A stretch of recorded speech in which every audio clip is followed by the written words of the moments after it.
C'est vrai que ça me faisait un peu peur. Être photographe, pour certains, c'est pas un métier. Ça sera jamais parfait, mais à un moment donné, quand on se dit c'est pas grave, j'avance quand même, c'est là qu'on apprend plus. Depuis toujours, ma philosophie, c'est je me donne les moyens d'y arriver. Et je fais tout pour y arriver, et jusqu'à présent, ça a toujours payé, puisque j'ai réussi à aller au bout de mes projets, d'y croire, de croire en soi, d'oser y croire en fait. Aujourd'hui, je suis ravie de te faire découvrir une photographe très talentueuse, spécialisée entre autres dans les animaux domestiques. C'est une photographe de nature timide qui a su surmonter beaucoup d'obstacles pour arriver là où elle en est aujourd'hui. Elle a notamment auto-édité un livre d'art dont on parlera dans cette interview. Je suis sûre que tu vas en tirer beaucoup de leçons, beaucoup de très belles choses. Elle a beaucoup de beaux messages à véhiculer. Je te laisse tout de suite avec l'interview de Julie. Coucou Julie, je suis ravie de t'accueillir sur la chaîne YouTube. Donc, je vais te présenter rapidement, mais tu te présenteras après. Du coup, tu es photographe, tu es spécialisée, on en reparlera plus en détail, mais tu fais beaucoup d'animaux et surtout les chats. Mais tu n'as pas que ça comme corde à ton arc. Tu es aussi portraitiste de France. Tu as sorti un livre, tu as sorti aussi un agenda en collaboration avec un éditeur, etc. Donc on en parlera de tout ça. Est-ce que tu veux te présenter, dire un peu ce que tu fais vraiment, enfin l'expliquer avec tes mots, et qu'est-ce qui t'a amené à la photo? Ok. Oui, donc comme tu as bien résumé, qu'est-ce qui m'a emmenée à la photo? J'ai toujours aimé le domaine artistique déjà de base. J'allais dans des expos de peinture, j'étais déjà en poussette quand ma mère m'emmenait. En fait, ma mère, elle travaillait, elle faisait beaucoup de peinture, de choses comme ça. Elle était dans une association de peinture. Et en fait, j'ai suivi le truc dès le départ. Dès le plus jeune âge, quoi, en fait. Et donc, j'ai toujours aimé dessiner. Déjà, de base, je dessinais beaucoup. Je dessinais des animaux. C'est vrai, toute petite déjà. Je sais pas, j'avais un truc avec les animaux. T'en avais petite? J'ai toujours eu des chats. Ok, d'où des chats. Des chats et des chats noirs. Voilà, et donc, ouais, c'était vraiment mon truc. Je dessinais des chevaux aussi. Voilà. Et donc, après, c'est naturellement que, après l'école, je me suis dirigée vers le graphisme. Donc, j'ai fait plusieurs écoles. J'ai commencé à faire mes premiers boulots en tant que graphiste, et la photo, elle était déjà là. Enfin, je faisais déjà des photos avec un petit appareil classique, compact, voilà. Et en fait, je faisais mes vacances, un peu de tout. Et à un moment, c'était pendant mon BTS, je crois. Je faisais rien à voir avec les animaux, mais je faisais des live reports.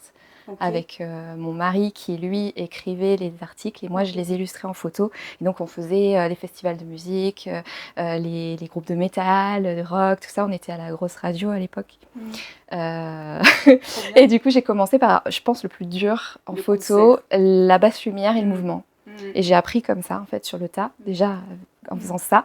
Et après, je me suis passionnée pour les animaux à partir du moment où j'ai fait mon premier vrai shooting avec une modèle. J'étais hyper impressionnée. Modèle cheval, de cavalière. Et là, j'ai eu un petit déclic parce que j'ai ressenti vachement de... la complicité, en fait. La complicité, les regards. Ouais, c'était un peu magique pour moi, ce moment-là. Et après, j'ai continué, j'ai fait des chats. Mais c'était vraiment... Je me suis directement mise dans les animaux au départ. Quand j'ai commencé à ensuite développer la photo. Et ensuite, j'ai créé mon entreprise de photographe en 2017. Ok. Et quand tu es arrivée sur la photo de concert, comment tu as appris? Parce que comme tu dis, c'est le plus dur. Ça fait déjà des années que tu avais appris. Comment tu as fait? En fait, j'ai eu mon premier réflexe. Ok, je découvre le truc, comment ça marche. J'avais le truc en main. Je me suis débrouillée. Je dis ok, c'est pourri. Donc je vais changer ça. C'est mieux. Je rechange un truc. Puis, au début, j'étais un peu en mode auto, machin. Et puis petit à petit, je voyais, en fait, en faisant ce qui se passait. J'ai pas forcément vraiment pris de cours de photo au début. J'ai testé un peu par moi-même, et du coup, j'ai vu un peu comment ils réagissaient. Et bon, après, bien sûr, j'ai pris des cours et tout ça, mais il y a des concerts au début, j'ai fait énormément de photos, elles étaient pourries. J'en avais deux qui est du hasard, qui étaient bien. Et puis après, au fur et à mesure, je me suis vraiment entraînée. J'ai compris plein de trucs. Et après, c'est devenu des automatismes. Mais, C'est fort de le comprendre tout seul. Enfin, moi, j'avais les tutos YouTube, sinon... Mais j'avais pas le réflexe encore de regarder les tutos, mais après, j'avais eu des cours aussi en BTS, puisqu'on a eu un intervenant, donc j'ai eu des petites bases. Bon, c'était pas incroyable, mais du coup, voilà. Et puis, je connaissais déjà le logiciel de retouche, puisque j'étais déjà dans le milieu du graphisme, donc je savais déjà retoucher avant d'apprendre à me servir d'un appareil photo. Ok. Et comment t'es arrivée à ce premier shooting? Genre, c'est eux qui sont venus vers toi, c'est une connaissance, enfin, qu'est-ce qui s'est passé? Je crois que c'est moi, enfin je sais plus exactement, ça fait longtemps, mais j'avais envie de photographier des chevaux, je crois. Et je dis tiens, est-ce qu'on pourrait faire un shooting et tout. Enfin, c'était une connaissance d'une amie. Je sais plus trop comment ça s'est fait, qui est devenue copine après, et au fil du temps, quoi. Mais ouais, premier shooting. Et c'est vrai que ça me faisait un peu peur, parce que moi j'étais beaucoup en retrait. Enfin, je faisais des reportages vraiment, donc je photographiais vraiment ce qui se passait. J'étais en retrait, que ce soit les concerts, que ce soit, moi toute seule en voyage, ou voilà. Et là, c'était la première fois que j'avais quelqu'un qui allait poser pour moi et tout ce que ça impliquait, comment j'allais la diriger. Je savais pas en fait. Donc j'ai vu sur le moment les trucs qui me plaisait, et je me suis rendu compte que c'était ce côté en fait, c'est le moment où j'avais un 300 mm et je m'étais éloignée pour avoir vraiment la scène et un joli flou derrière.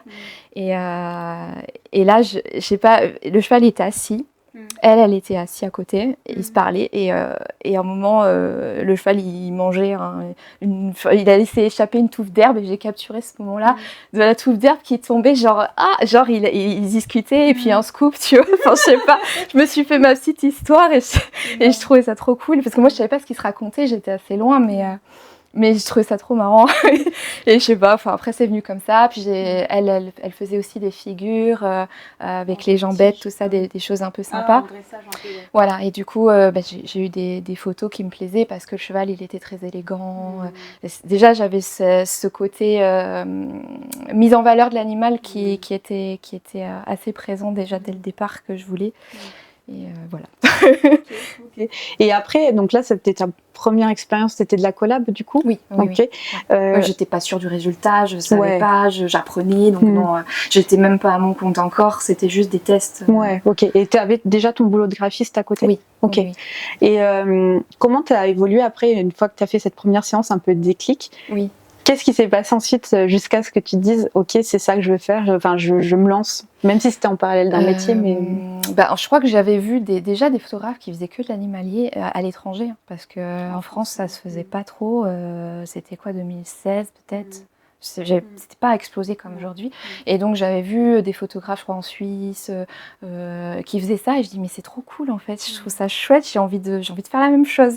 Et j'ai commencé à faire plein de photos d'animaux, des chats, des chiens, j'ai continué à faire plein de collabs en fait pour expérimenter tout ça. J'ai commencé à faire une première page Facebook, à mettre mes photos, ça a commencé à prendre un petit peu, mais voilà, je faisais juste ça au départ. Comme ça, sans pression, j'avais mon boulot, je faisais ça par passion, voilà. C'est après coup que je me suis lancée, quand j'ai vraiment maîtrisé le sujet, et que voilà, je me sentais légitime à me dire ok, je peux être payée pour ça, et voilà, ça a commencé. Après, je sais plus, parce que ça fait un moment, j'ai pas les détails. Mais c'est marrant ce que tu dis, parce que le côté, le moment où tu t'es sentie légitime à être payée pour ça, comment tu t'es dit ça y est, je suis prête? Ça, c'est une question, en tout cas, comment on me pose souvent, genre je me sens pas légitime, et il y en a qui se le sentent jamais, alors d'un point de vue extérieur, en vrai, ils le sont, tu vois.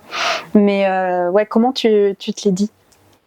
Je crois qu'à partir du moment où j'ai vu des photographes qui vivaient vraiment de photos animalières, et que j'ai vu qu'on pouvait faire ce métier-là, parce que moi je savais pas, photographe, on voit de tout, mariage, généraliste, grossesse, tout ça, mais je pensais pas que on pouvait en vivre en fait de la photo animalière. Je pensais que ça resterait peut-être une passion, quoi. Enfin, j'ai vu en fait que ça se faisait, et du coup j'ai créé mon entreprise après, me dire ok, moi aussi je peux le faire, et j'étais contente de mes photos, et bien sûr j'ai toujours évolué, mais je sais pas, je saurais même pas dire quand j'ai eu le déclic de me dire ça y est, je me lance, peut-être plus par l'expérience professionnelle, en me disant bon ben je sais que le milieu où j'étais en tant que graphiste, ben, du coup me plaisait de moins en moins et je m'éclatais de plus en plus le week-end à faire des photos et ça a fini par prendre le pas et du coup ça a mangé le reste et je dis bon ben là en fait je suis dans un stade où là j'ai besoin d'aller plus loin et du coup c'est parti comme ça, je pense. Puis le stade où tu dois faire un choix finalement entre cette passion qui te prenait de plus en plus de temps et ton métier finalement. C'était plus compatible en fait à un moment. Il a fallu choisir et c'est un risque à prendre, ça c'est sûr. Mais je regrette pas du tout. Au début j'ai fait transition. Je m'étais déjà lancée, j'avais déjà mon ciré, mais finalement j'ai quitté mon travail dans le CDI en plus. Voilà, je l'ai quitté peut-être que 2 ans après.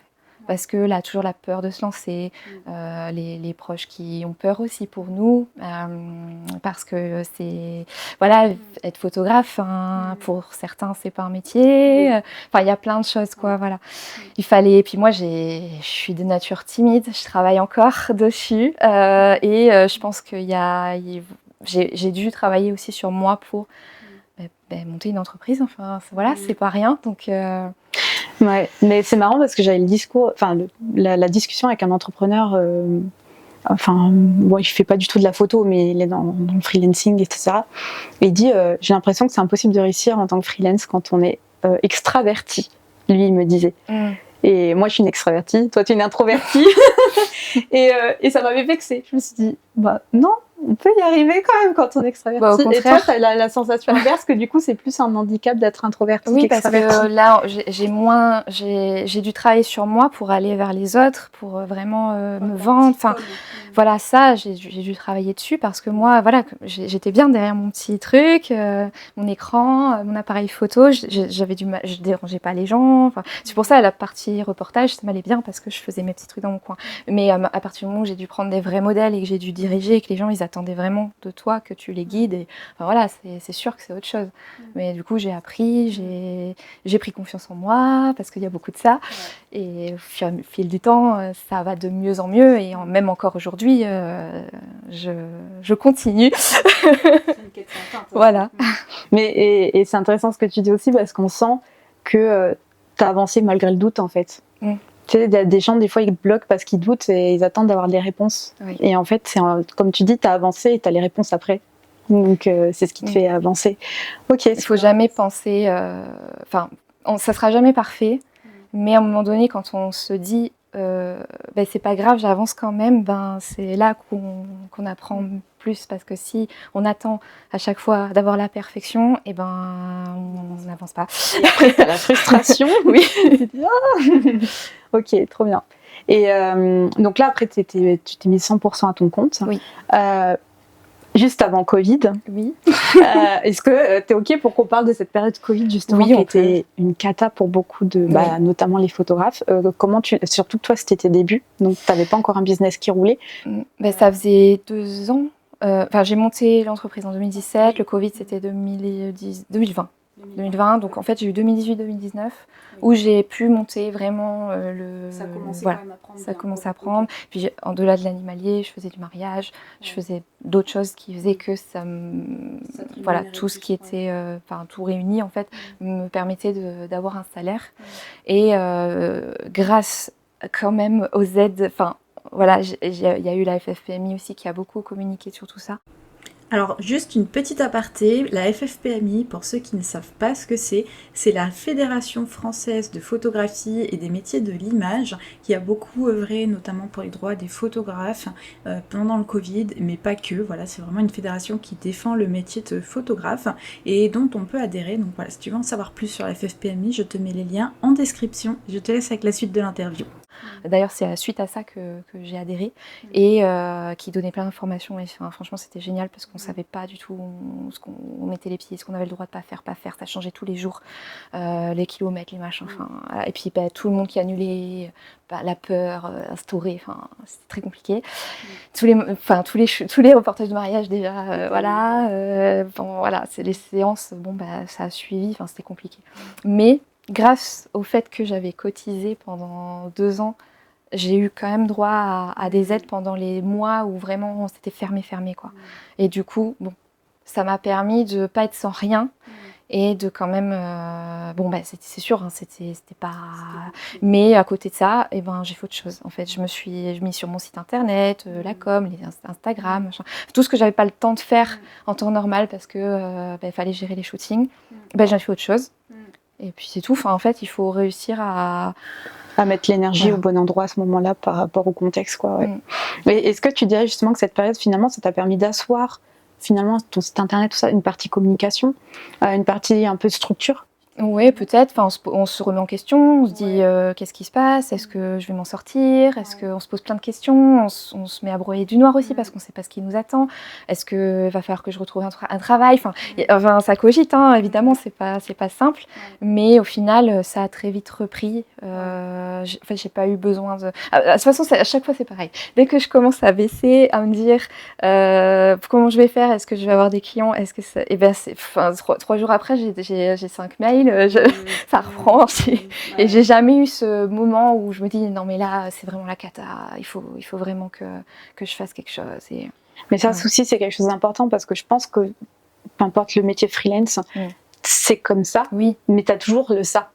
Et je pense que si tes bases elles sont bonnes, il y a forcément des petits creux, mais au final, sans forcément, en continuant un effort un peu constant, finalement se glisser sur l'année, je pense que ça reste assez stable. Finalement. Ça évolue, puis après, c'est à nous de faire les efforts pour, parce que il y a rien sans rien, et c'est sûr que il faut beaucoup travailler, et pour au départ pas beaucoup de bénéfices, on va dire, mais à force. Voilà, on arrive à créer quelque chose où on peut être fier, où on peut être content, s'épanouir et à prendre confiance. Enfin voilà, c'est vraiment. Je pense que l'auto-entrepreneuriat, c'est quelque chose de beau, un chemin de vie. Enfin, c'est pas que juste tu montes une entreprise. C'est apprendre beaucoup sur soi. Voilà. Moi, je trouve que ça m'a permis de grandir en fait. Je suis totalement d'accord avec ça. Et depuis, alors au début, tu faisais que de la lumière naturelle ou tu as tout de suite fait du studio? Je faisais naturel, mais j'ai très vite fait du studio. Il y a eu un petit truc, un petit club photo qui arrêtait, qui vendait des flashs, mais vraiment des petits trucs. Mais j'ai dit, en fait, et mon premier shooting, c'était des Maine Coon chats. En fait, j'ai contacté une éleveuse. Je dis, en fait, j'ai acquis des flashs.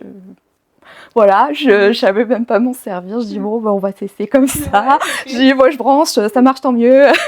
Franchement, j'étais pas du tout au départ. J'avais pas vraiment. Enfin, encore une fois, j'apprends sur le tas, quoi, en faisant. Et je comprends les choses en faisant, en fait. Et donc du coup, j'avais contacté cette éleveuse-là. Je lui ai dit voilà, écoute, j'aimerais bien tester le studio. Est-ce que je peux venir chez toi? J'avais acheté un fond, un backdrop. Ça faisait quoi? Ça faisait pas 2 mètres, un truc comme ça. Ça rentrait dans la voiture. Un petit on appelle ça un support de fond tout simplement, en vinyle, un fond noir, et j'avais donc mes deux petits flashs, et mes 2 softbox, et là donc je teste ça chez une éleveuse, et du coup c'est d'ailleurs c'est ce shooting là en fait, ce chat là, mon premier shooting studio. Et donc cette photo là, je crois elle a tout déclenché. Quand j'ai vu le résultat de ça, que j'ai vu le regard, que j'ai vu la lumière posée sur le chat, je dis ok, c'est magique en fait. C'est voilà, un peu comme le déclic que j'ai eu avec le cheval. Et je dis ok, mais c'est génial en fait le studio. Et donc après j'ai continué, j'en ai fait plein. Puis là en plus j'avais assez l'éleveuse, j'avais de quoi faire. J'avais je sais pas, une dizaine de chats à ma disposition, et puis des Maine Coon en plus. J'avais des bébés, voilà, enfin c'était génial. Et donc voilà, j'ai commencé comme ça. Je me suis dit tiens, mais pourquoi pas aller dans des élevages, parce que du coup je me suis dit plus je fais d'animaux, plus je vais apprendre, et plus j'aurai de photos aussi à montrer dans mon portfolio, plus je vais pouvoir développer en fait. Donc j'ai commencé. On a commencé pareil. Genre j'ai fait un test flash sur mon chien, j'ai et en fait c'est comme c'est pas ce que tu vois tant que le flash déclenche pas, et même quand il déclenche tu le vois pas. T'as la surprise, la surprise du résultat qui est incroyable. Ouais, beaucoup plus que la lumière naturelle, qui est à peu près similaire à ce que tu vas avoir, sauf si tu changes ta balance des blancs, mais effectivement le changement est dingue. Et c'est comme la première fois où j'ai eu mon premier objectif fixe Puisqu'avant, j'avais des trucs classiques, enfin, j'avais pas un budget énorme, voilà. Et le jour où j'ai eu mon premier 50 mm 1.8, non, c'était même 1.4, je suis passée de 5.6 à 1.4. Ah ouais. Et là, j'ai dit, waouh, c'est un truc de fou, la luminosité, les détails. Et puis après, je ne pouvais plus m'en passer en fait. C'est terminé. J'ai fait tout fixe. Ouais. Et tu vois, là, je suis en train même d'avoir des difficultés à revenir en lumière naturelle pour le côté qualité que tu peux avoir en studio, vu que tu ouvres à F7, F8, F9. Oui, les détails que tu peux avoir en studio. Et c'est vrai que du coup, de revenir en lumière naturelle quand tu as cette qualité-là en studio, c'est un petit truc qui me dit... Oui, après, derrière, il y a un peu de retouche. Enfin, moi, je sais qu'en extérieur, j'ai tendance à accentuer les détails pour retrouver un petit peu le détail du poil, ce genre de choses. Puis après, j'essaie de trouver un compromis aussi. Pas toujours être à une ouverture trop forte pour garder du détail et pas aussi que la profondeur de champ soit trop réduite pour avoir tout l'animal bien net. Parce que souvent, on fait souvent cette erreur au début, quand on est très proche du sujet, et ben, on a le museau tout net et puis tout le reste flou. Oui. Ou un œil net et l'autre flou. Et voilà, bon. Mais on apprend avec les erreurs. Et on l'a tous fait. Oui, aussi. je pense. Et je pense que c'est des passages un peu obligatoires, tu vois, c'est des erreurs qui seraient dommage de ne pas faire. Oui, ben voilà. Mais c'est toujours la pratique. Enfin, moi, c'est vraiment le truc... que je trouve c'est le plus efficace, le plus rapide pour apprendre. Clairement. Ok, et ben justement, on va faire la transition si tu veux bien là. Bien sûr. Je montre bien la caméra quand même. Alors, tu as auto-édité un livre et je pense que c'est le rêve de beaucoup de gens d'éditer des livres. Est-ce que tu veux parler de ce projet, donc de ton initiative Oui. Donc c'était vraiment un truc qui te tenait à cœur. Tu l'as fait en quelle année? Je l'ai fait, si tu regardes en arrière de couverture, je crois que c'est quand je me suis lancée, enfin en arrière, sur l'arrière là, je crois que c'est 2019. 2019, c'est ça. J'étais plus sûre. Donc ça restait le début. Ouais, mais c'est pas un jour je me suis réveillée, je dis tiens, je veux faire un livre. C'est moi, je suis comme ça. Je dis je veux faire un livre. C'est à l'époque, je crois que je regardais des youtubeurs photographes, tout ça. Je voyais qu'ils faisaient des bouquins de paysages, tout ça. Je dis pourquoi moi je ferais pas un livre sur les chats ou un truc comme ça. Enfin voilà, c'est venu comme ça en fait. Et en fait, c'était une période compliquée pour moi parce que je venais de quitter mon travail. Et j'étais dans une période de doute quand même parce que je lance mon entreprise, je ne sais pas ce qui va m'arriver, je ne sais pas si je suis capable, je pars de rien et ça fait peur. Et en fait, après c'est des expériences que j'ai eues pas forcément positives au travail et où j'étais pas à ma place en fait et qui m'ont fait perdre confiance en moi vraiment. Déjà que j'étais déjà assez, c'est déjà assez compliqué. Et en fait, je pense que j'avais besoin à ce moment-là d'un projet pour vraiment rebondir en fait. Et me dire, ok, je suis capable de faire quelque chose de bien. Et je me dis, je veux faire ce livre. Et je ferai tout pour y arriver. Et je monte mon projet, je lance le truc. Je vais voir du coup d'autres chats. J'avais déjà commencé à avoir plein de chats en studio. C'était vraiment ce que j'aimais. Et donc c'est pour ça que c'est parti à la base aussi de photographe de chat. C'est parti de ce livre-là parce que j'ai commencé à faire beaucoup de photos de chats et je faisais je faisais aussi des salons félins à l'époque, donc j'avais plein de modèles. Et puis après j'ai lancé ce projet-là. J'ai demandé à plein de personnes qui avaient des chats si ça les intéressait. En échange de leur collaboration, moi je leur offrais les photos du livre et je leur ai demandé à tous de m'écrire un petit peu sur une fiche la personnalité de leur chat, raconter un peu des histoires, ce qu'ils aimaient, voilà. Enfin voilà, c'est vraiment des portraits de chats, c'est pas juste un livre qu'on peut trouver sur des races de chats.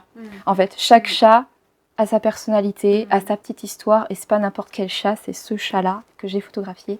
Et voilà, et c'est quelque chose d'assez ludique, enfin. Ouais. Voilà, c'est vrai que c'est contrairement. Je sais pas, par exemple, tu as déjà vu le livre de Yann Arthus Bertrand, il a fait un sur les chats. Oui. Mais c'est des livres sur le chat. Oui. Là, c'est le livre de ces chats-là. Oui. Donc, c'est l'histoire de ces chats-là. Ils sont tous différents, ils ont tous leur histoire, on a leur âge, on a leur race. C'est ça, c'est des petites cartes de visite de chaque chat, voilà, ce qu'ils aiment, comment ils sont arrivés là, leur histoire, voilà, c'est ça. Énorme. De toute façon, il y aura tous les liens pour les personnes qui vont regarder. On peut les acheter directement sur ton site internet. Tout à fait. Auto-édité. Oui. C'est des très beaux livres, donc voilà, pour ceux qui aiment les chats. Trop bien. Et je pense que c'est hyper inspirant parce que je pense que beaucoup de gens rêvent de faire ça, ils n'osent peut-être En fait, il faut juste se lancer. En fait, c'est un projet, c'est vrai, c'est fou. L'impression, c'est énorme. Enfin, les budgets qu'il faut prévoir, c'est un truc de fou. Mais je me dis, en fait, depuis toujours, ma philosophie, c'est je me donne les moyens d'y arriver. Et je fais tout pour y arriver. Et jusqu'à présent, ça a toujours payé puisque j'ai réussi à aller au bout de mes projets. Et donc, ce livre-là, ça en fait partie. C'est une fierté quand même que j'ai réussi à faire. Et du coup, voilà, j'ai lancé un financement participatif. J'ai regardé comment faire un ISBN, comment ça se passait, comment on s'enregistre à la Bibliothèque nationale. Enfin, j'y connaissais rien. Hein. Je me lance, je fais le truc, je prends les démarches, je regarde comment on fait. Je contacte des imprimeurs, je fais des devis, des machins. Voilà, j'ai fait mon truc. Et je dis, bon, c'est parti. C'est un grand stress aussi. Parce que c'est quand même un investissement énorme, autant personnel que financier. Et c'est, voilà, tu te dis, si tu te plantes, là, il y avait 6 ou 7 000 euros d'impression. Et tu voulais vraiment, ton but, c'était vraiment de rentabiliser ce projet quand même. En fait, mon but, c'était au moins de pouvoir payer l'impression. Et c'est ce qui s'est passé, c'est que le financement des shootings que j'ai pu faire, de toutes les personnes qui m'avaient prêté leur chat, en fait, la plupart ont eu envie d'acheter le livre puisque leur chat était dedans. Donc déjà, il y a plus de 300 photos de chats dedans. Il va y en avoir une centaine de différentes déjà. Donc déjà, je pense qu'il y avait au moins 50% des modèles qui ont au moins acheté un livre. Qui en ont parfois pris plusieurs, qui ont fait que, voilà, ils en ont offert à leurs amis, ils avaient envie aussi de participer au projet et j'ai eu pas mal de gens investis. Ça m'a fait un bien fou aussi parce que j'avais besoin de ça, de gens qui croient en moi, qui croient en mon travail, qui aiment mes photos. Ça m'a fait du bien et donc il y a eu ça. J'avais mis aussi des shootings photos sur la plateforme et puis voilà, j'ai rajouté un petit peu pour aller au bout du truc, mais c'était quasiment, j'avais mon impression payée et à partir de là je me suis dit c'est bon, je peux lancer la pression, j'ai le budget pour et j'ai pas eu besoin de faire de prêts, de choses comme ça. Et voilà, et ça s'est fait. Et puis un jour, j'ai un énorme camion qui arrivait à la maison avec plein de cartons. Je m'en souviendrai toujours. Et je dis là, est-ce que l'impression est belle, est-ce que ça va bien. Donc ouais, c'est beaucoup de stress parce qu'on se dit, le livre, on l'a pas en main, quoi. Ouais. Est-ce que ça va être à hauteur? Tu avais quand même un échantillon avant de... J'avais eu, en fait, j'ai changé d'imprimeur entre-temps, et du coup, en fait, ça a été très très juste parce que moi, je voulais absolument qu'il sorte avant Noël. Je l'ai sorti en plus au bar à chat de Bordeaux, j'avais calé une date de dédicace, j'avais vraiment fait mon truc. Et en fait, cet imprimeur-là, justement, l'échantillon qu'il m'avait fait ne me plaisait pas du tout. Le noir ne ressortait pas. En plus, c'est hyper compliqué d'imprimer sur du noir. En fait, les pages gondolées, il y avait beaucoup d'encre. Et du coup, je disais, mais ça va pas du tout, en fait. Et donc, j'ai contacté en urgence un autre imprimeur qui était certes plus cher, c'est pour ça que j'ai dû rajouter. Mais en fait, j'avais acheté un de leurs livres qui me plaisait et je leur ai dit, écoute, je veux la même chose en fait. Je veux la même chose, je veux le même revêtement, je veux pareil la page de garde avec une page noire, le grammage, je veux tout pareil. Et du coup, je leur ai dit ça et non, j'avais pas eu le temps de voir d'échantillons. Donc c'était le stress. Et le jour où c'est arrivé, je dis, c'est bon, ils sont beaux. Et ils m'ont même mis un revêtement anti-traces de doigts parce que le noir, c'est voilà. Et en fait, ils sont comme je les avais imaginés. Et le soulagement que j'ai eu quand ils sont arrivés, que c'était... Du coup, tu n'avais pas eu cet échantillon, tu as dû changer à la dernière minute d'imprimeur. Et finalement, ça s'est sorti comme tu voulais. Et derrière, ça a été quoi pour toi finalement, ce livre, ça a été comme une autothérapie, finalement, pour bien lancer ta... Ça m'a permis de, moi, prendre confiance en moi, me prouver à moi, mais aussi aux autres, que j'étais capable d'aller au bout d'un projet. J'étais fière de moi, d'avoir réussi, d'avoir ce livre en main. Enfin, c'est énorme, c'est beaucoup de choses ce livre. Enfin, c'est pas juste un projet comme les autres, quoi.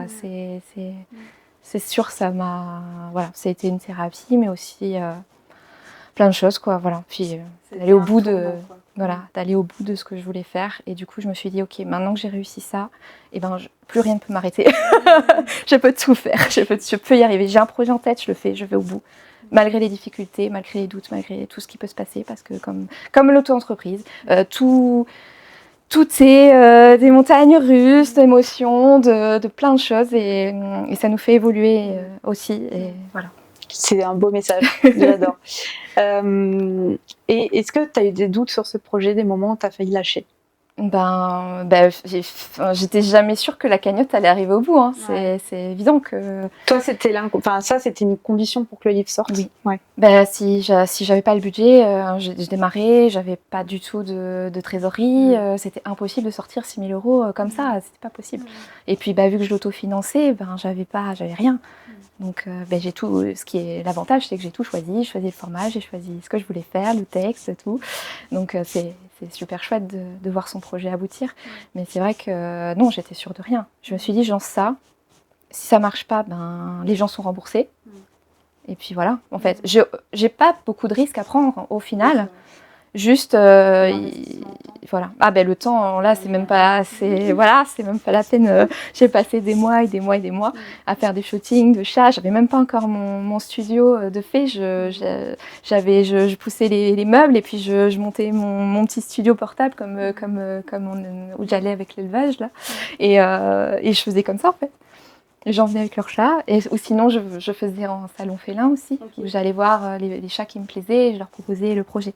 Ok, trop bien. Donc après, en fait, aussi, le fait d'avoir contacté toutes ces personnes-là ont fait que le projet a pris aussi de l'ampleur, parce qu'eux aussi avaient envie d'aider le projet, faisaient la communication sur leur réseau, et voilà, ça a permis d'aller au bout. Je refais une boucle avec ce qu'on disait au début, mais tu disais introvertie. Oui. Finalement, ce projet, ça a dû te demander énormément d'énergie par rapport à ça, parce que tu as dû aller démarcher des gens que tu connais pas, beaucoup de gens, en peu de temps. Oui. Comment tu as fait? Je sais pas. En fait, je sais pas. Des fois, j'ai des éclairs comme ça, me dire il faut que je fasse le truc, je le fais. Enfin, je pense qu'à ce moment-là, il n'y a plus la timidité qui joue, c'est la détermination. Et peu importe l'énergie ou le poids sur le cœur que je peux avoir, parce que il faut instaurer cette énergie, se dire bon allez, j'y vais. Et c'est pas grave. Enfin, je le surmonte en fait. C'est de le surmonter, c'est surtout ça. Et les réseaux sociaux m'ont aussi beaucoup aidée, parce que vu qu'on peut maintenant mettre des annonces, des choses comme ça, les gens me contactaient aussi directement quand je disais je cherche des modèles chats, j'offre les photos en contrepartie. Donc j'avais énormément de monde. J'ai dû refuser des gens. J'ai dû refuser parce que j'avais trop de chats à un moment. Déjà le livre faisait 160 pages et je me suis dit non mais là, l'impression, ça va être, je peux plus.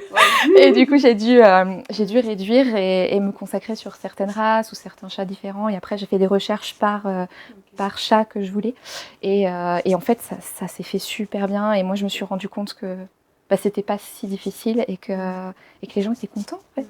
Finalement, l'importance de ce projet pour toi était tellement important que le reste était accessoire. Oui, c'est ça. Et puis surtout, j'avais tellement envie de réussir que j'ai surmonté tout le reste. Ok, non mais c'est vrai, c'est une belle histoire de détermination, justement, surmonter, enfin comme quoi on peut surmonter toutes les difficultés, même celles qu'on n'imagine pas, enfin tu vois. En fait, on peut tout faire, il faut juste se donner les moyens et arrêter de se donner des excuses aussi. Voilà, on a toujours de dire oh mais si, oh si j'avais su ou machin, voilà. Et puis en fait, ça, plus poser de questions, faire. Et faire, et peu importe, et comme je disais, pas chercher à ce que ce soit parfait, juste faire, et voilà. Fait vaut mieux que parfait. Oui. Ok, trop bien. Je te propose, j'ai préparé quelques photos de toi, que tu as prises, et juste tu peux les commenter. Okay. Ça marche. Ok. Alors, du coup, cette photo... C'était un petit poulain, et en liberté comme j'aime faire, et c'est trop cool parce que cette séance le cheval, il suivait comme un petit chien. Enfin, c'était trop Et chou. t'étais sécurisée? T'étais dans un champ? Comment ça s'est Mais en passé? fait, j'étais en forêt. Hein. Ok. Il y avait rien de, c'était pas sécurisé, mais en fait, il y avait une telle confiance entre le cheval et son propriétaire que il y avait pas besoin. Enfin, ils étaient tellement proches. Et du coup, là, j'ai même pas de retouche de licol ou quoi que ce soit. Hein. C'était vraiment naturel.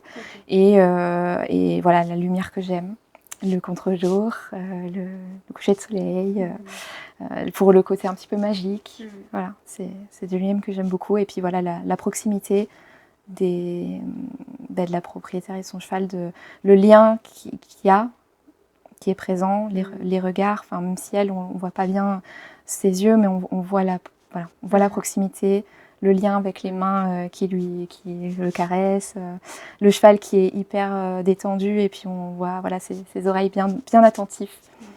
Donc ouais, ça rejoint aussi la première photo que j'ai pu faire, qui m'a créé ce déclic-là. C'est le même petit moment magique que j'aime faire. Après, voilà, les herbes, voilà, tout ça qui fait que, avec le soleil.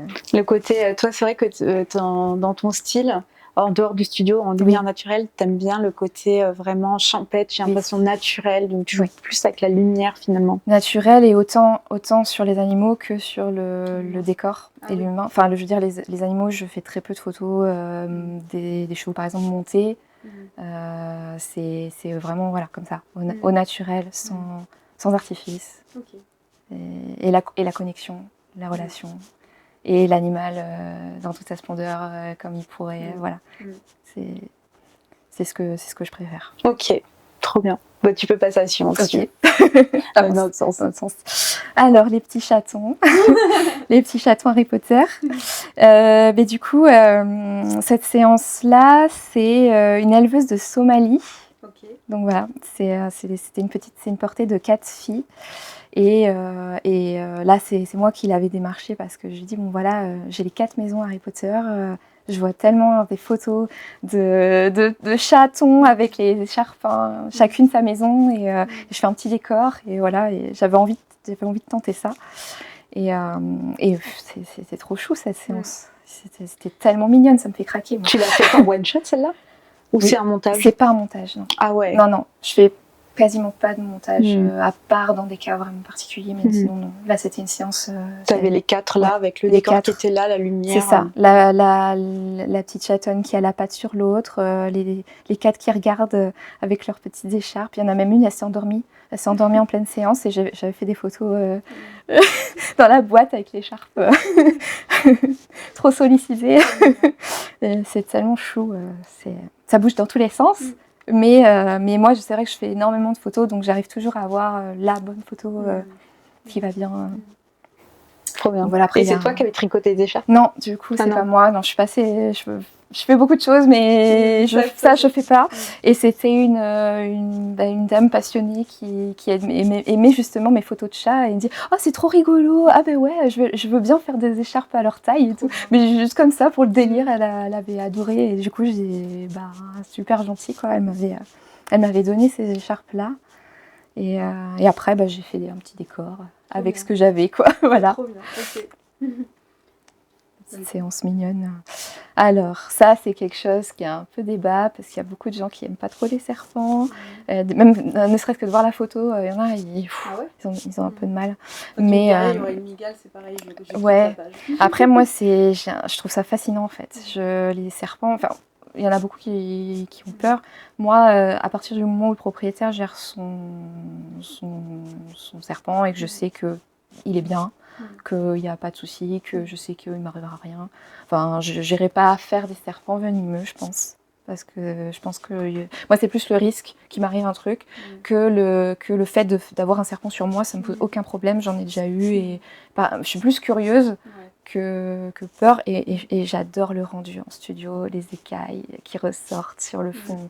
C'est hyper esthétique, je trouve. Mais le côté graphique, je trouve. Ouais. C'est ça. Souvent, je demande à la personne de prendre son serpent et de le laisser descendre. Et du coup, c'est là que j'ai les belles courbes, tout ça. Parce que quand il est au sol ou qu'il est sur un support, on ne voit pas bien les détails. Donc voilà. Et là, en plus, ça lui permet de se redresser. Et à ce moment-là, voilà, j'ai vraiment le serpent en face, le regard. C'est toujours le regard. Hein. Moi, quel que soit l'animal, c'est le truc que je veux capter. Et là, on a esthétiquement, voilà, on a une belle, voilà, bien centrée, le regard asymétrique, il y a, voilà. Et là, c'était un client ou c'était à ton initiative? Là, c'était sur un salon du bien-être animal et c'était un stand, en fait, ils avaient des reptiles. Et ils montraient justement aux gens que c'était pas dangereux, que c'était cool, et que justement pour désensibiliser au fait que les serpents c'est dégueu, c'est machin, mais en fait l'humain a peur de ce qu'il ne connaît pas. Et du coup voilà, là c'était un peu le principe de montrer, c'était une association en fait qui récupérait des serpents qui avaient été maltraités ou tout ça, et donc ils les mettaient en valeur pour montrer, voilà, vous voyez. Ils essayaient ils faisaient toucher les gens, voilà. Et voilà, ça se passait bien. Je trouvais ça génial. Et du coup, ils étaient passés au stand et j'avais fait une photo, du coup, à ce moment-là. Mais sinon, j'en ai rarement quand même. C'est pas l'animal le plus répandu, puis où vraiment les gens pensent à faire une photo de leur serpent. Ouais, en fait, là, on est vraiment sur la beauté de l'animal, plus que sur la complicité. Il y a un peu moins ce lien-là qu'on peut avoir avec un chat, un chien ou un cheval. Ouais, je pense que dès qu'on sort du mammifère, ça devient un peu plus compliqué. Même les oiseaux, oui. C'est plus mais difficile. Encore que les oiseaux, il y a un peu plus quand même, il y a un petit peu plus ça. Mais c'est vrai que c'est moins. De toute façon, les nacs en général, c'est pas l'animal que je photographie le plus. J'ai failli faire des furets, mais finalement ça s'est pas fait. Là, je l'avais fait une fois au tout début que je commençais, justement, je faisais tous les animaux possibles et j'avais fait une séance furet. On avait été dans un parc et ils étaient en laisse. Et tout. Dehors, ouais, c'était rigolo. C'est mignon. Ouais. Je passe à la suivante. Ouais, vas-y. Un petit Pogona, là c'est pareil, c'était un stand aussi. Et du coup, moi c'est plutôt moi qui avais demandé parce que j'en ai jamais et j'avais vraiment envie de faire un test et j'avais demandé et enfin franchement c'était trop drôle parce qu'il était en laisse dans le salon le truc. Et du coup il se baladait hein. Et donc c'était trop rigolo puis il était trop bien. Enfin voilà, là il est vraiment redressé, fier. C'était dans le même salon que celui d'avant, ouais. Oui. Et ils avaient plusieurs animaux et du coup je l'avais fait à ce moment-là. Et salon du bien-être à Cavignac, c'était super endroit, j'adore aller là-bas. Et pareil, les détails que je peux obtenir sur ces écailles, c'est ça qui me plaisait. Donc là, c'est plus pour moi, pour mon kiff personnel que j'avais fait cette photo-là. Donc voilà, mais les couleurs, tout ça, c'est trop cool. Puis c'est vrai que les écailles donnent déjà une texture et des couleurs qu'on peut pas retrouver sur du poil. Enfin, c'est ça, c'est différent, ouais, c'est ça. C'est sympa, c'est un peu préhistorique. J'ai un truc avec les dinosaures, moi je crois, et du coup, ça me rappelle ça. J'aime bien. Alors cette photo-là, c'est une grande histoire aussi, c'est que c'est pas facile d'en parler parce que c'est une telle émotion, enfin c'est leur maître, c'était vraiment leur bébé. Enfin, c'est vraiment très très fort. Et un jour, elle a été paralysée. Enfin, il y a eu des gros soucis. Ils l'ont perdue et ça a été dramatique. Et en fait, moi j'avais fait ces photos-là dans le cadre du Portraitiste de France. Je leur avais demandé, ça vous dirait de venir poser en studio. J'avais vraiment un thème, c'était une personne de plus de 60 ans accompagnée d'un animal. Et du coup j'avais fait un shooting dans ce cadre-là. Et donc, en fait, heureusement que j'ai fait cette séance. Parce que c'est leur souvenir, quoi, en fait. Le jour où je leur ai donné leur livre photo avec ces photos-là, c'était après du coup le décès de cette chienne-là. C'était très très fort en émotion et moi ça me prend encore là aujourd'hui et ça c'est vraiment fort, quoi. C'est quelque chose que moi je me dis mais voilà pourquoi je fais de la photo en fait. C'est pour ça, pour ces souvenirs qui vont rester toute la vie. Ces moments de complicité qu'ils ont pu avoir avec cette chienne-là, la vie qu'ils ont pu leur donner, enfin, c'est inestimable en fait. Donc voilà. Et je suis absolument archi fan de cette série, mais de cette photo-là. Voilà. Je sais pas, l'atmosphère, la connexion. C'est ça, la joie en fait de son maître, encore une fois, hein, le lien, le fait de parler à son animal, le lien avec la main, comme ça, la chienne qui le regarde avec ses yeux, il y a tout. Et pour le coup, je fais très très rarement en animalier des photos en noir et blanc. Mais cette série-là, je la voyais comme ça en fait. Et les contrastes, l'émotion, accentuer vraiment là-dessus en fait. Et voilà. Puis en plus, lui, il a une classe avec son chapeau. Donc ouais, c'était. Enfin, de toute façon, chaque séance a son histoire, a sa particularité. Et moi, je sais que je me souviendrai de tous les animaux que je photographie, de toutes les histoires de chaque personne. Et ouais, c'est ça que je trouve beau, quoi, en fait. Et de les photographier, de les garder comme dans le temps. Voilà. Je vais passer à la suivante. Je sais plus s'il y en a encore un peu. Oui, c'est la dernière. Oui, celle-là, c'est une de mes dernières séances. Elle est toute récente. C'était un malinois d'une de mes meilleures amies. Et en fait, ce chien-là, c'est pareil. Il y a encore une histoire un peu particulière. Elle l'a récupéré. En fait, elle est ASV. Et en fait, un jour, ils sont venus avec un chien. Il était battu. Il avait une patte cassée. Donc j'imagine même pas ce qu'ils lui ont fait au chien pour lui casser la patte. Ils ont fait plein d'opérations pour le remettre et tout ça. Et en fait, elle a eu tellement pitié qu'elle a dit mais en fait, je laisse pas repartir ce chien, je l'adopte, je le prends avec moi. Et donc la séance studio, c'était pas évident parce que c'était un chiot de 5 mois, 5-6 mois, voilà. Et en fait, il a été battu, il n'a pas du tout été sociabilisé. Donc aller en studio, les flashs, enfin voilà, c'était, elle me se dit mais je sais même pas ce que ça va donner en fait, je sais pas comment il va réagir. Bon, on a testé et franchement les photos elles sont canon, le chien il est trop beau. En fait on a fait plusieurs pauses dans la séance, des fois il montait un peu en pression, donc du coup on faisait tirer un peu, on le faisait sortir, on a fait plein de fonds différents, des accessoires, plein de trucs. En fait elle était trop contente. Bon par contre elle a vraiment beaucoup sollicité son chien, elle était toujours derrière, elle faisait attention au moindre petit excès d'énergie ou de voilà, parce qu'on demandait beaucoup quand même. Et donc voilà, on s'adaptait vraiment au chien pour que la séance, je crois qu'elle avait duré 2h30, un truc comme ça. Et pour vraiment avoir des choses. Et cette photo-là en particulier, j'avais vraiment cette idée de contre-jour. Toujours pareil, autant extérieur que studio, c'est des lumières que j'aime particulièrement. Et du coup, je lui avais dit, est-ce que tu peux te mettre comme ça, friandise ou quoi, enfin, pour vraiment le figer, le profil parfait. Et moi, j'avais ma lumière vraiment sur le côté un peu en contre-jour, voilà, pour avoir ce rendu-là. On l'a refait 1 ou 2 fois pour avoir ce rendu parfait. Et je crois que c'est une de ses photos préférées aussi de cette série-là. En fait, il y a plusieurs portraits, plusieurs profils avec différentes lumières. Et en fait, chaque photo, il y a un trait de sa personnalité qui ressort. Et pourtant, c'est la même pose, mais c'est pas la même lumière, et c'est pas le même regard. Et du coup, elle a fini par... Finalement, elle a pris toutes les photos. Mais comme quoi, en fait, on peut faire des photos quand même si les animaux ne sont pas dressés parfaitement. Voilà. Après, elle le gérait quand même. Il savait quand même se poser, s'asseoir un peu. Mais même, il montait vite en pression. Mais on a quand même réussi à faire des super jolies photos. Et en studio Oui, et en studio, parce qu'effectivement, au début, voilà, j'ai pris le temps. On a pris au moins 20 minutes pour qu'il s'habitue au studio, au flash. Bon, les flashs, ils s'en foutaient plus ou moins.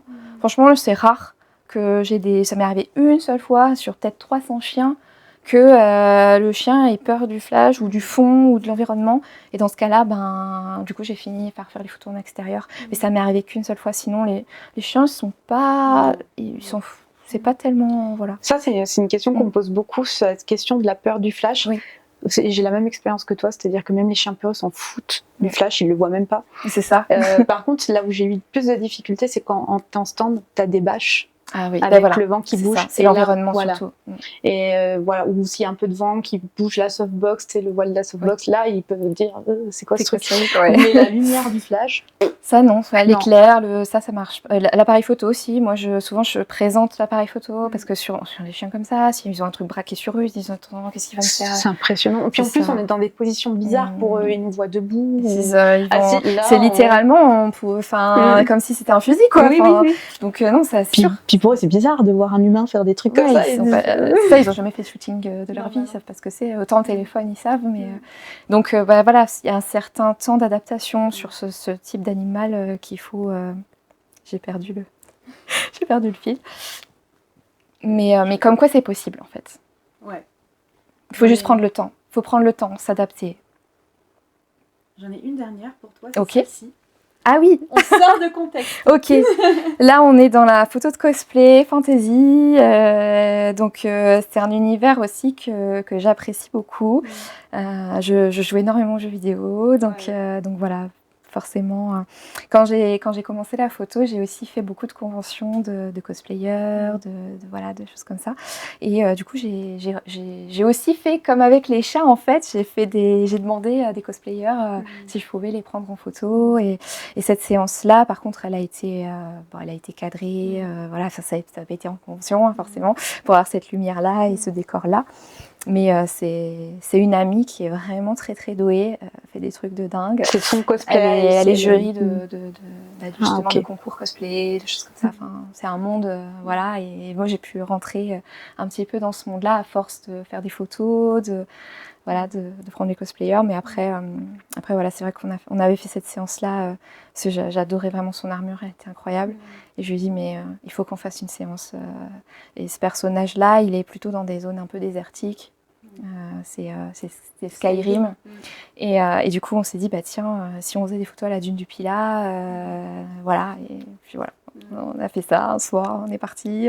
J'avais pris mon mari avec moi parce qu'il fallait porter l'armure, il pouvait monter la dune. Parce qu'en plus, elle avait même, jusqu'au bout, elle avait même les pieds. C'était des pieds du perso avec les griffes, tout, machin, bon, pour pas abîmer le truc. Enfin, le bouclier, tout ça, c'est assez lourd. Enfin, c'est surtout on comprend. Donc, il fallait monter la dune avec tout ça. Déjà que sans rien sur le dos, c'est dur de la monter, cette dune. Pour ceux qui ne connaissent pas la dune du Pilat. C'est ça, donc c'était assez folklore, mais le résultat est cool et on a passé un super moment. Et voilà, puis dans ce cas-là, c'est vrai que moi, là pour le coup, les poses, c'est vraiment, je m'inspire du personnage. Et donc, qu'est-ce que fait le personnage qu'il est. Là, on n'est pas du tout dans le même milieu. Et c'est toi qui guide quand même les poses ou c'est elle connaît son personnage parce que... Un peu des deux, en fait. Elle me dit, j'aimerais bien une photo comme ça, ou comme ci, ou comme ça. Et puis après, je lui dis, tiens, on pourrait faire ça. Et je lui fais faire des mouvements de bouclier ou d'épée, de choses un peu, pour avoir le côté naturel, les mouvements naturels. Et après, je m'inspire aussi de photos d'inspiration du personnage, de voir un peu comment il se tient. Voilà, enfin, puis après, je fais plein de prises différentes et surtout de détails aussi pour mettre en valeur le costume. Ok, trop bien. Voilà. C'est une autre facette que je trouvais vraiment intéressante de ce que tu oui, fais. Rien à voir. Ouais, rien à voir, mais on ne voit pas souvent. Oui. Enfin, c'est un univers particulier, voilà, c'est le côté geek et tout. Mais moi, j'adore, je suis fan de ce. Enfin, je suis du genre à aller à la Japan Expo quasiment tous les ans. D'accord. J'ai fait quelques cosplays, mais bon, pas du tout de ce niveau-là, tu vois. Mais bon. Et ouais, j'adore et je trouve ça intéressant d'en parler parce que tu as aussi ces deux facettes-là, entre autres, quoi. Ouais, mais après j'ai fait beaucoup de trucs en fait. J'ai fait du cosplay, j'ai fait du mariage, enfin j'en fais encore d'ailleurs, du mariage, du couple, de grossesse, de la famille, j'ai testé énormément de choses. Et après, voilà, maintenant je fais vraiment ce qui me fait vibrer, ce qui me plaît. Et les photos sont forcément encore meilleures quand on fait quelque chose qui nous plaît, voilà, et surtout avec lesquels on est aligné, quoi. C'est vrai que du coup, tu as commencé par le concert. Ça, oui. Oui. Tu as commencé par le concert. Il y a eu le cosplay après, en fait. Ah, cosplay je pense que c'est un peu en même temps, en fait. En même temps, j'ai testé le cosplay, j'ai testé l'animalier. Enfin, il y a eu des trucs. Mais j'ai eu vraiment des déclics sur les animaux. Le cosplay, c'était plus le côté visuel, le côté univers qui me plaisait. Et donc je faisais principalement des collaborations en cosplay, mais c'était pour le plaisir. Et après, les animaux, j'ai vraiment creusé le truc après à fond. Ouais. Et à côté, tu avais quand même un peu grossesse. Oui, en fait, c'est après les animaux que j'ai commencé un peu à me diversifier. À partir du moment où j'ai créé vraiment mon entreprise, je me suis dit, bon, il faut quand même que je vois un autre panel, enfin d'autres choses. Et puis, il s'est trouvé que le reportage, ça a toujours été quelque chose que j'aimais faire et que je sais faire. Et du coup, j'ai commencé par faire des photos de mariage. Et au fil du temps, c'est quelque chose qui m'a beaucoup plu, encore une fois, être dans l'émotion des personnes, de pouvoir... moi, je prends énormément... je suis assez empathique. Et du coup, moi, je pleure avec les gens, en fait. Je les connais pas, mais je pleure. J'adore tout ça, quoi. C'est ce lien, cette connexion. C'est pas si éloigné du lien de l'animal et son maître. C'est juste l'amour que les gens peuvent avoir les uns pour les autres. Toutes ces connexions, ces câlins. Voilà, tout ça c'est assez fort. Et c'est ce que j'aime faire. Et après, effectivement, en studio, j'ai fait aussi de la grossesse, j'ai fait un peu de famille. Et là, je me suis lancée récemment dans les portraits de femmes et dans la reconstruction, dans la reconnexion.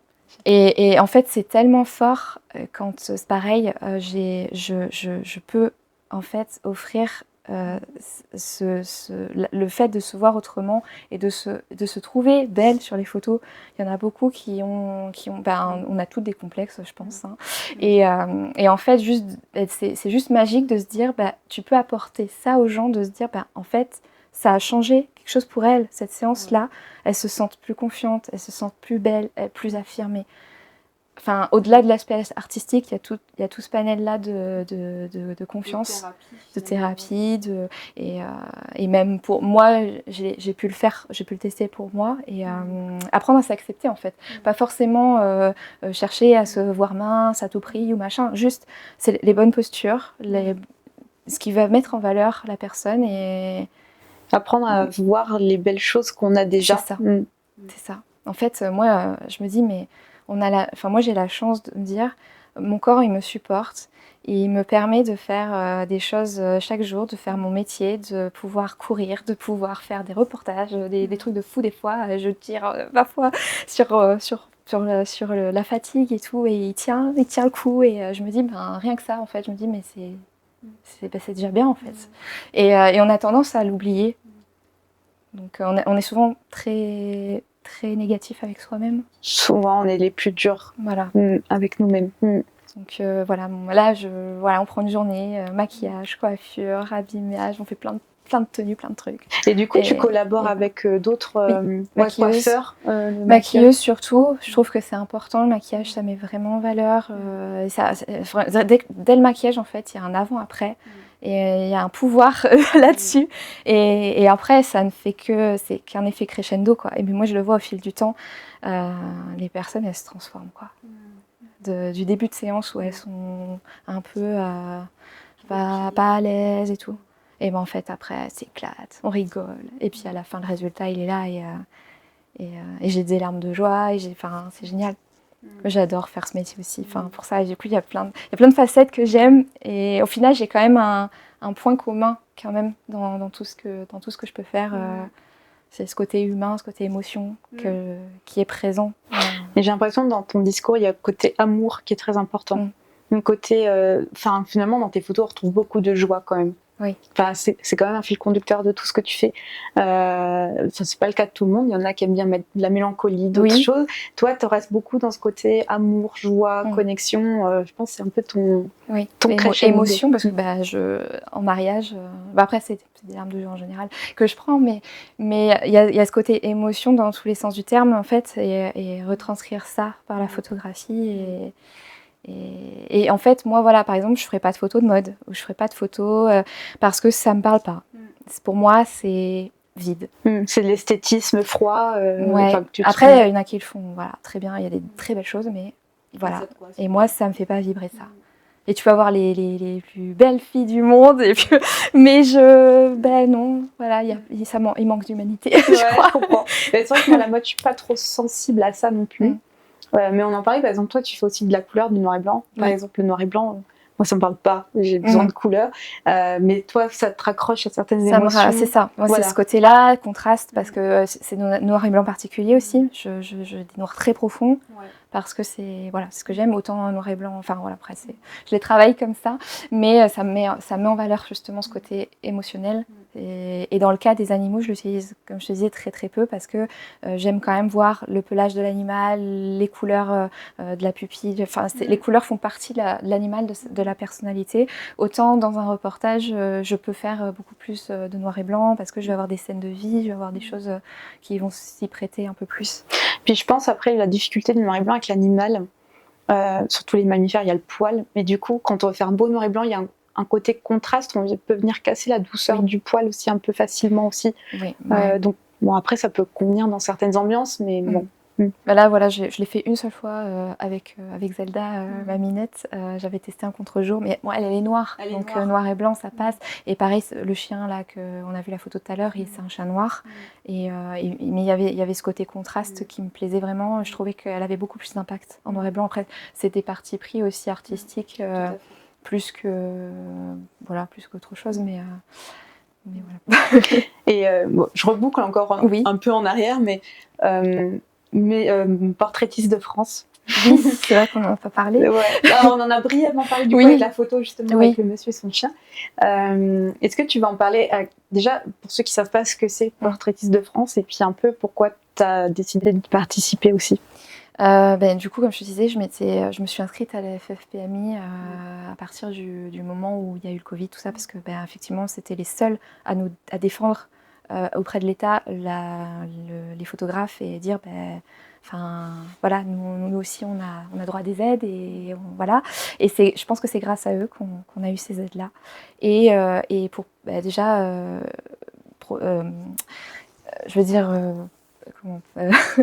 soutenir la profession, voilà, j'avais plus le mot en tête, soutenir vraiment la profession parce que c'est important, je trouve, et ils ont cette mission-là voilà, on fait pas n'importe quoi, c'est un vrai métier, c'est des savoir-faire, c'est tout ça, d'où le portraitiste de France, et du coup, je me suis dit, vu que j'étais adhérente, pourquoi pas tenter le portraitiste de France, et en fait, ça m'a apporté mais tellement, en fait, même en termes que ce soit de connaissances, mais de rencontres avec des photographes qui sont vraiment pointus dans chaque domaine. Enfin, je veux dire, la gestuelle, la lumière, vraiment une précision, ça m'a permis d'avoir ça, en fait. Parce que j'ai dû proposer des photos qui étaient vraiment à la hauteur du portraitiste de France et donc travailler un dossier là-dessus, et donc ça m'a permis d'aiguiser mon œil vraiment encore plus parce que la moindre main mal mise, le moindre petit truc, ma photo, non, ratée. Et j'ai été à la recherche de la perfection du coup à ce moment-là, mais peut-être trop, mais ça m'a permis d'être beaucoup plus pointilleuse aujourd'hui et du coup d'affiner encore plus mes images et proposer une qualité encore plus haut de gamme. Donc ça m'a apporté ça et je trouve que c'est une super aventure parce que ça permet de comment je pourrais dire, de juger son travail en fait, de se dire ok, mon travail il vaut ça en fait, et du coup voilà. C'est un certain gage de qualité finalement, d'expertise. C'est ça, puis de se confronter au milieu, de se dire où j'en suis et c'est un beau challenge aussi. Est-ce qu'on se dit, voilà, on a un dossier à faire, c'est quand même quelque chose où il faut vraiment tenir le truc et c'est pas forcément évident à voir parce que l'année, il y a 2 ans du coup, parce que je l'ai eu en 2023, je vais le retenter en 2025 et c'est tous les 2 ans. Et en fait, c'est tous les 2 ans. Et le titre est valable 4 ans et après il faut le renouveler. Donc reparticiper pour l'avoir et après je crois qu'on était 400 en France à participer, on était une centaine à l'avoir. Donc c'est juste pour dire que c'est pas forcément, c'est pas juste on participe, on l'a quoi. C'est très très pointilleux. Il y a des jurys qui regardent chaque point, lumière, gestuelle, émotion, impact de l'image. Enfin voilà, c'est quand même très précis et ne serait-ce que pour avoir la moyenne, et ben faut avoir du niveau quoi. Ouais, puis il faut vraiment la moyenne sur chaque photo. Oui, tu as vraiment plusieurs photos à soumettre. Il y a 12 photos dans des thèmes différents. Donc il peut y avoir de la grossesse, du mariage, du couple. C'est imposé. Il y a que 2 portraits qui sont libres. Donc moi j'avais proposé des portraits de femmes et il y a un thème qui change tous les ans. Donc là il y avait la personne âgée avec son animal et cette année je sais plus ce que c'est. Mais il y a toujours un petit truc qui change tous les 2 ans du coup.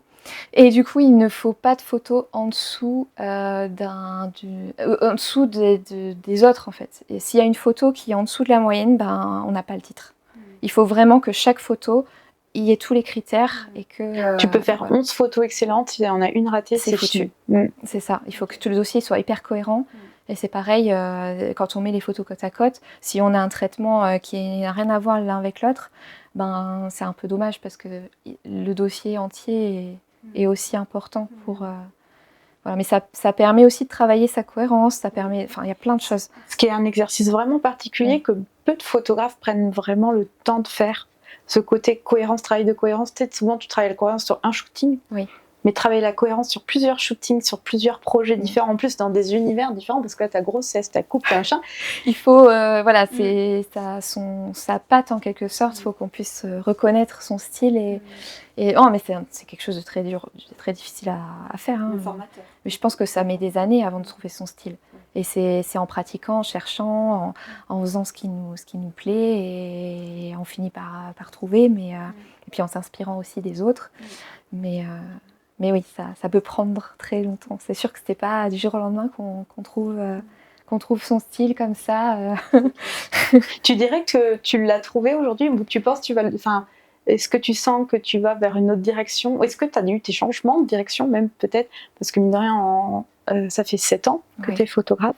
En 7 ans, est-ce que tu as vu des virages dans ton style? Est-ce que toi, tu l'as orienté de façon très volontaire? Tu vois ce que je veux dire? Je pense que j'avais déjà un style dès le départ. Tu vois, dès mes premières photos studio, je pense que j'ai pas trop changé de style. Juste, j'ai vraiment affiné la prise de vue, les détails. J'ai monté petit à petit mes exigences de prise de vue. Puis après, l'expérience forcément qui a fait. Mais sinon, côté animalier, pour le coup, j'ai pas tellement changé. Je pense que côté reportage, un peu plus. Où là, je fais beaucoup. Avant, peut-être que j'étais un peu trop restreinte aussi, dû au matériel que je pouvais avoir, aussi des objectifs. Maintenant, je prends beaucoup plus de scènes de vie. Je fais attention à beaucoup plus de détails, des regards échangés, des choses.